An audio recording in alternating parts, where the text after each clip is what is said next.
तो चलो आज के लेक्चर से हम लोग बात करना स्टार्ट करेंगे यूनिपोलर वर्ल्ड की, यूनिपोलैरिटी की।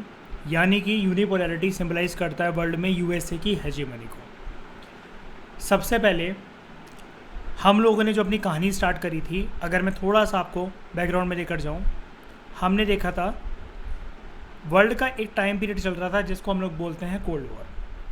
कोल्ड वॉर के अंदर दो कंट्रीज शामिल थी जिनको हम लोग बोलते हैं दो सुपर पावर। एक साइड था यूएसए, दूसरी साइड था यूएसएसआर। जब ये दो पावर्स एक साथ वर्ल्ड में थी और अलग अलग कंट्रीज इनको ज्वाइन कर रही थी इनके कैंप को, तब हम लोग बोलते थे कि दुनिया इन दोनों पावर्स से जो कंबाइंडली है, जिस प्रकार से बनी है, उसको हम लोग बोलते हैं, दुनिया जो थी उस टाइम पर थी बायपोलर, या फिर हम उस पावर डिस्ट्रीब्यूशन को बोलते हैं बायपोलैरिटी। जैसा कि हमने देखा सेकंड चैप्टर के अंदर 25 दिसंबर 1991 को जब इन दोनों में से एक पावर डिसइंटीग्रेट हो जाती है, यूएसएसआर जो कि बनी हुई थी 15 रिपब्लिक से बनकर मिलकर, और जब उसका एक तरीके से डिस्ट्रीब्यूशन, आप बंटवारा कह लो, विभाजन कह लो, इंग्लिश में बोलते हैं डिसइंटीग्रेशन, जब ऐसा हो गया और ये 15 रिपब्लिक्स ना रहकर जब ये अलग अलग नेशंस बनकर आए, तब हमें एक बात समझ में आ गई कि वर्ल्ड जो है अब बायपोलर नहीं रह गया है। वर्ल्ड को एक सिंगल सोल सुपर पावर आने वाले टाइम में डोमिनेट करेगी। वैसे हमने देखा था प्रीवियस चैप्टर के अंदर लास्ट कुछ डिस्कशन करते हुए कि दुनिया के पास उस टाइम पर दो प्रकार के ऑप्शन थे, या तो इस दुनिया को मल्टीपोलैरिटी के अंदर कन्वर्ट करना है, यानी कि हमें मल्टीपोलर वर्ल्ड ऑर्डर बनाना है, या फिर हमारे पास जो ऑप्शन था डेट वाज ऑफ यूनिपोलर। हमारे पास क्या मतलब वर्ल्ड ग्लोबल सिचुएशन ऐसी थी, और इनमें से क्या चीज़ हुई, दुनिया मल्टीपोलर बनी या यूनिपोलर बनी। हम लोग चैप्टर क्या डिस्कस कर रहे हैं, यूएसए की हेजेमनी। तो तीसरा चैप्टर दोस्तों हमारा यहाँ से शुरुआत होता है जिसमें हम लोग ये डिस्कस करेंगे बायपोलर वर्ल्ड में एक सुपर पावर का ख़त्म हो जाना इस बात की तरफ इशारा करता था, उसने इस बात की तरफ संकेत करा कि दुनिया बन गई यूनिपोलर। एक चीज़ मैं आपको बताना चाहता हूँ, जब भी आपसे कोई पूछे कि दुनिया यूनिपोलर कब बनी, तो इसके 2-3 तरीके से आप आंसर दे सकते हो। कैसे दे सकते हो? आप बोल सकते हो जैसे ही कोल्ड वॉर ख़त्म हुआ, end of cold war symbolize करता है कि दुनिया यूनिपोलर बन गई।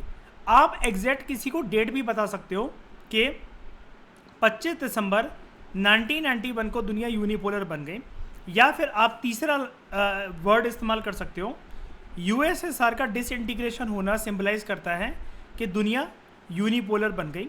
और जब दुनिया यूनिपोलर बन गई, हम उसकी तरफ ये वाली बात करते हैं, यूनि का मतलब होता है वन। अब सिर्फ एक सोल सुपर पावर, मतलब इकलौती सुपर पावर वर्ल्ड के पॉलिटिक्स को, वर्ल्ड के डिसीजंस को डोमिनेट करेगी। उसी के द्वारा बनाए हुए जो इकोनॉमिक डिसीजंस होंगे या जो इकोनॉमिक बॉडीज़ होंगी, वो वर्ल्ड की डोमिनेंट बॉडीज़ बनेगी। जैसा कि हमने देखा भी था, इसके बहुत प्रोमिनेंट एग्जांपल्स हैं, like IMF, WTO and world bank, है ना। ये यूएसए की बॉयज़ है, ये कैपिटलिज्म आइडियोलॉजी को सिंबलाइज करते हैं।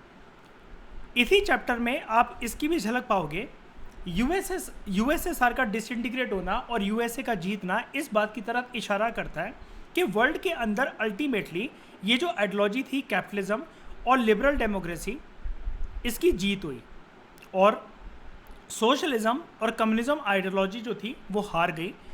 वो हार इसलिए गई, ऑब्वियस ही बात है, जो sole super power world stage पर इमर्ज होकर आया, यानी कि यूएसए, जो उसकी आइडियोलॉजी थी, जिस प्रकार से वो अपने देश को चला रहा था, तो उसने मदद करी एक पूरे के पूरे चेन ऑफ इवेंट्स को बनाने में, कि उसकी जीत हुई।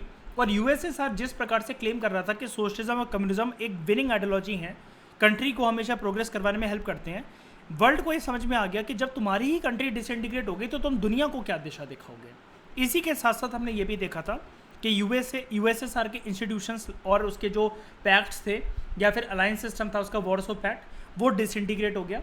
और यूएसए के भी दो मतलब अलायंस सिस्टम डिसइंटीग्रेट हो गए थे, उनकी ज़रूरत थी नहीं, जैसे सीएटो और सेंटो, और नेटो आज तक चल रहा है। ठीक है, ये चीज़ है, ये है पूरी की पूरी कहानी। ठीक है, हम इस चैप्टर के अंदर थोड़े टाइम तक आपको वेट करना पड़ेगा। मैं वैसे तो आप समझ ही गए होगे, जब एक sole super power world politics को डोमिनेट करती है तब हम उसको बोलते हैं उस कंट्री को हम लोग बोलते हैं हेजीमन, ठीक है, और उस रूल को हम लोग नाम देते हैं हेजीमनी। लेकिन हेजीमनी का एग्जैक्ट मीनिंग हम लोग देखेंगे। तो चलो शुरुआत करते हैं आज से अपने चैप्टर की, द यूनिपोलैरिटी यानी कि US hegemony in world politics. US hegemony जो वर्ल्ड पॉलिटिक्स के अंदर हमें देखने को मिलती है, कशिश समक्ष ध्यान देना, 25 दिसंबर 1991 के बाद हमें देखने को मिलती है, तो मैंने आपको बता दिया। लेकिन सिर्फ एक पावर का डिसइंटीग्रेट हो जाना और यूएसए को अपने आप को हेजीमन कहलाने का हक इससे नहीं मिल सकता। सिर्फ कि सामने वाला मतलब ध्वस्त हो गया, तुमने रणभूमि के अंदर कोई शस्त्र भी नहीं चलाया और तुम बन गए सोल सुपर पावर, नहीं। यूएसए को अगर हेजीमन हम लोग कह रहे हैं, सोल सुपर पावर कह रहे हैं, यूएसएसआर के डिसइंटीग्रेशन होने के बावजूद भी, यानी कि 25 दिसंबर 1991 के बाद भी, इस चैप्टर के अंदर आप जानोगे कशिश समक्ष, दुनिया के अंदर 4 ऐसे मेजर इवेंट्स, मुख्य घटनाएं ऐसी हुई थी जहां पर यूएसए ने प्रूव कर दिया था, बेटा दुनिया का बाप तो एक ही है और उस बाप का नाम है यूनाइटेड स्टेट्स ऑफ अमेरिका। तब जाकर वर्ल्ड को पता लगेगा, यस, सिर्फ यूएसए को हेजीमनी कहने के लिए नहीं कहा जाता, यूएसए ने 4 बार लगातार प्रूव भी करा इस चीज़ को। अब हम देखेंगे क्या वो घटना एक्सीडेंटल थी या यूएसए जबरदस्ती उन घटनाओं में घुसा अपनी हेजीमनी को प्रूव करने के लिए। क्या हेजीमनी को करंट टाइम्स में चैलेंज करा जा सकता है? क्या हेजीमनी को कंट्रोल करा जा सकता है? क्या सिर्फ हेजीमनी यहाँ तक सीमित है कि यूएसए किसी भी कंट्री को अपना गुलाम बना सकता है आज के टाइम में, उसे बात मनवा सकता है? या फिर क्या हेजीमनी का ये भी रूप है कि जिस प्रकार से हमें खाने पीने की चीज़ें पसंद होती हैं, जो कपड़े हमें पसंद है, चाउमीन के साथ जो हमें पेप्सी पीने का मन करता है, हमें जीन्स पहनने का मन करता है, क्या ये सब क्या हमें मैकडॉनल्ड जाने का मन करता है जब हमारा डिनर टाइम हो जाता है, तो घर पे कोई बोले कि राजमा चावल दाल चावल बने हैं, या फिर अगर आपको ऑप्शन दिया जाए कि हम लोग क्यों ना KFC और मैकडी चलें, तो आपके पास ये वाले ज़्यादा ऑप्शन है कि आप MBA डिग्री करना चाहते हो, इंटरनेट के आप दीवाने हो। क्या ये सब चीज़ें जो हम घर पर एक तरीके से गुलाम बन चुके हैं कि बाटा की चप्पल ना पहनकर हमें प्यूमा की चप्पल पहननी है, क्या ये भी हेजेमनी है या नहीं है? इस चैप्टर के अंदर ये सारी चीज़ें एक्सप्लोर करेंगे डिटेल तरीके में, ठीक है। तो मैंने आपको पूरे तरीके से ओवरव्यू बता दिया। अब वो क्या बोल रहे हैं हम लोग साइड में एक बारी सुनते हैं। कह रहा है हमने देखा जब से कोल्ड वॉर ख़त्म हुआ तो वर्ल्ड में सिर्फ एक ही सोल सुपर पावर रहेगी, जैसा कि मैंने आपको इंट्रोडक्शन में बता दिया, यूएसए, ठीक है। उस टाइम के बाद से जो एरा चल रहा है वो यूएसए की डोमिनेंस का एरा है, या जिसको हम लोग बोलते हैं यूनिपोलर वर्ल्ड। सारी बातें मैंने आपको इंट्रोडक्शन में बता दी है। इस चैप्टर के अंदर राइटर हमें ये कह रहा है, हम ये समझने की कोशिश करेंगे यूएसए की जो डोमिनेंस है उसका नेचर क्या है, कितने हद तक ये डोमिनेंस है, और क्या यूएसए की इस डोमिनेंस पर यानी कि यूनिपोलैरिटी पर या यूएसए की हेजीमनी पर किसी प्रकार की कोई बंदिशें या लिमिट्स लगाई जा सकती हैं क्या। हम लोग अपनी कहानी स्टार्ट करेंगे किस प्रकार से ये टर्म है आपको आ सकती है और आपको पता होना चाहिए कशिश समक्ष कि ये न्यू वर्ल्ड ऑर्डर क्या है और ये कंसेप्ट है कैसे और ये आया कैसे। ये कंसेप्ट आता है new world order first gulf war से, जिसमें यूएसए ने अपने कुछ कंट्रीज़ का ग्रुप बनाकर एक इन्वेजन लीड करी थी इराक में, ठीक है। इराक ने कुवैत को इन्वेड करा था। ये कहानी आपने एयरलिफ्ट मूवी में, अक्षय कुमार की मूवी में देखी होगी। लेकिन गल्फ वॉर 2 हुए थे, ठीक है। उसके बाद वो राइटर हमसे कह रहा है हम कुछ टाइम रुकेंगे ये अंडरस्टैंड करने के लिए कि यूएसए की डोमिनेशन का नेचर क्या है और एक किस प्रकार से कंसेप्ट इवॉल्व हुआ है हेजीमनी का। फिर हम हेजीमनी के 3 एस्पेक्ट देखेंगे। हेजीमनी किस प्रकार से यूएसए की हमें पॉलिटिकल टर्म्स में देखने को मिलती है, इकोनॉमिक टर्म्स में और कल्चरल टर्म्स में। कल्चरल टर्म्स मैंने आपको बार बार बता दिया, जीन्स, मैकडोनल्डाइजेशन, KFC कल्चर और पेप्सी कल्चर, ठीक है। उसके बाद यूएसए की जो हेजीमनी है इसको हम असेस करेंगे कि इंडिया के पास क्या पॉलिसी ऑप्शंस हैं कि वो यूएसए से डील करे। क्या इंडिया को यूएसए के साथ रिश्ते कायम रखने चाहिए या तोड़ देने चाहिए, या हेजीमनी को चैलेंज करना चाहिए, या हेजीमन के साथ बिना किंतु परंतु करे उसकी हाँ में हाँ मिलाना चाहिए, या इंडिया को अपना नैम की तरह, नॉन अलाइन मूवमेंट की तरह इंडिपेंडेंट स्टेटस रखना चाहिए। जैसा कि हमने, आप जानते हो कशिश, फर्स्ट चैप्टर के अंदर India and the cold war पढ़ा था, पूरा कोल्ड वॉर खत्म करने के बाद। फिर यूएसएसआर के डिसइंटीग्रेशन के बाद हमने इंडियन रशिया रिलेशंस पढ़े, इंडिया यूएसएसआर रिलेशंस पढ़े। इस चैप्टर के अंदर फिर हम लोग जब ये चैप्टर खत्म होगा हम इंडिया यूएसए रिलेशंस पढ़ेंगे, ठीक है। साइड में यहाँ पर आपको एक फोटो गिवन है जो कि दुनिया में एक बहुत ही ज़्यादा मेजर इवेंट की तरफ संकेत करती है, वर्ल्ड ट्रेड सेंटर के ऊपर attack on the twin towers of world trade centre New York में घटना हुई थी 11 सितंबर 2001। इसको 9/11 के अटैक्स कहते हैं। क्यों? अमेरिका में एक रूल होता है, जैसे हम लोग यहाँ पर क्या करते हैं, आज क्या है, हम लोग जनरली लिखते कैसे हैं स्कूल के अंदर, हम लोग सबसे पहले ऐसे ही करते हैं ना, डेट लिखते हैं सबसे पहले। आज जैसे 16 तारीख है, फिर मंथ लिखते हैं हम लोग, 5वां महीना है मई, और फिर 2022 ऐसे करके लिखते हैं ना। 9/11 इसको क्यों बोला जाता है, ये इस बुक में आएगा, इसलिए मैं आपको बता रहा हूँ। 9वां मंथ, वो लोग मंथ पहले लिखते हैं, उसके बाद डेट लिखते हैं 9/11, ठीक है। और इसलिए इसको अटैक बोला जाता है 9/11। ये एक्चुअली लेकिन आपको पता होना चाहिए, सितंबर है ये, 9वां महीना मतलब सितंबर, 11 मतलब 11 तारीख थी सितंबर की, और साल था इसका 2001। लेकिन इसको शॉर्ट में 9/11 अटैक्स बोला जाता है, विच आर मतलब काइंड ऑफ रिमार्केबल इवेंट्स। और इस घटना की वजह से यूएसए ने दुनिया को दिखाया था कि वो सच में हेजिमन है। लेकिन ये घटना फिर भी बाद में हुई थी। इससे पहले हमें जो घटना पढ़नी है वो पढ़नी है फर्स्ट गल्फ वॉर, फिर हमें पढ़नी है यूएसए ने कुछ कहीं पर एयर स्ट्राइक्स कंडक्ट करी थी, फिर हम पढ़ेंगे सेकेंड गल्फ वॉर, और फाइनली हम लोग पढ़ेंगे वर्ल्ड ट्रेड सेंटर के 9/11 अटैक्स। हर एक चारों ये जो इवेंट्स है हमारे कोर्स के अंदर, यूएसए अपने सीक्रेट ऑपरेशंस का कुछ ना कुछ कोड नेम रखेगा, ठीक है। Operation desert storm, operation Iraqi freedom, ठीक है। ये सारे कोड नेम्स हमें पता होने चाहिए, और हम इस चैप्टर को इसी प्रकार से कॉम्प्रिहेंसिव तरीके से डील करेंगे। तो चलो स्टार्ट करते हैं। फाइनली यहाँ पर कुछ आपको कहानी गिवन है जो कि इस तरफ आपको ये समझाएंगी यूएसए की जो हेजिमनी है ना, ये आपको कैसे देखने को मिलती है। सबसे पहले यहाँ पर आप 3 लोगों की कहानी समझो, आयशा, जाबू एंड एंड्री, ठीक है। सबसे पहले बात करते हैं आयशा की। आयशा अपनी हाई स्कूल की स्टडीज़ में काफ़ी बढ़िया कर रही है। वो बगदाद के आउटस्कर्ट्स पे रहती है। आउटस्कर्ट्स आप समझ ही गए होगे, जैसे हमने वो इंग्लिश का चैप्टर पढ़ा था, Seemapur is located on the outskirts of Delhi. Baghdad के आउटस्कर्ट्स में वो है, और वो बाद में मेडिसिन स्टडी करना चाहती है इन अ यूनिवर्सिटी। आयशा ने अपना एक पैर खो दिया है। कब? उसने अपना पैर खो दिया 2003 में। एक मिसाइल आई, और वहाँ पर हवा के अंदर जो मिसाइलें चल रही थी, जहाँ पर ये और इसके फ्रेंड छुपे हुए थे, उस अड्डे पर ये मिसाइल पड़ी, धड़ाम करके इसके पैर पे गिरी, पता नहीं आसपास कहाँ गिरी, और उसका पैर उड़ गया। हार नहीं मानती लेकिन ने। Now she is learning to walk all over again. जितने भी मतलब उसके बाद जितना भी टांग और जितने भी पुर्जे बाकी पड़े हैं, उसके साथ वो दोबारा चलने की कोशिश करना चाहती है। She still plans to become a doctor. अभी भी इसने अपने सपने खोए नहीं है, ठीक है।